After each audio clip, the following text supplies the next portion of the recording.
Hi, I'm Bhavani from the London Law Practice, and if you're a director of a company, then you should know what your obligations and responsibilities are. That's what I'll be sharing today, so keep watching to find out more.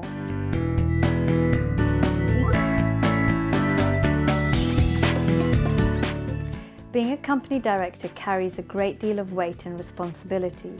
Fulfilling the obligations of that position is of paramount importance, not only for the welfare of the company, but to protect yourself from possible liabilities as well.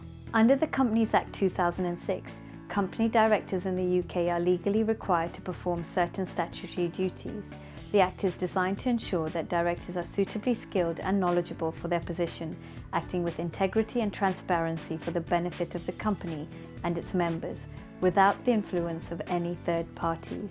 The 7 general duties of directors as outlined by the Act are: to act within powers, to promote the success of the company, to exercise independent judgment, to exercise reasonable care, skill and diligence, to avoid conflicts of interest, not to accept benefits from third parties, declare interests in proposed transactions or arrangements.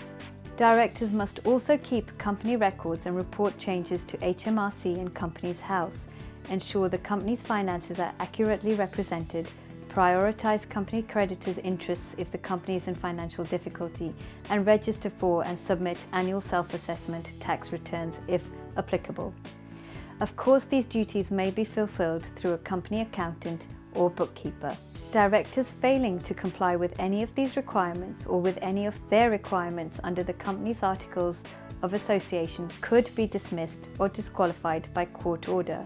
If found in breach of their duties or service contract, directors could also be faced with civil and criminal liabilities.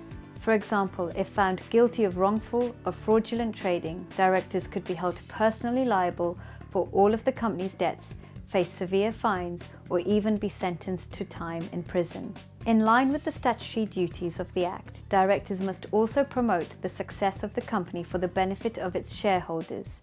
As directors are responsible for the daily operations of the company, all of their decisions must be taken with that overarching goal in mind, whether it's decisions on employee matters, finances, branding, or any other aspect of the business.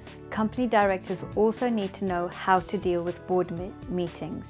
Unlike general meetings, board meetings can only include company directors, not shareholders. Whereas general meetings are highly regulated by the Act's statutory provisions, directors are only legally required to keep minutes at board meetings.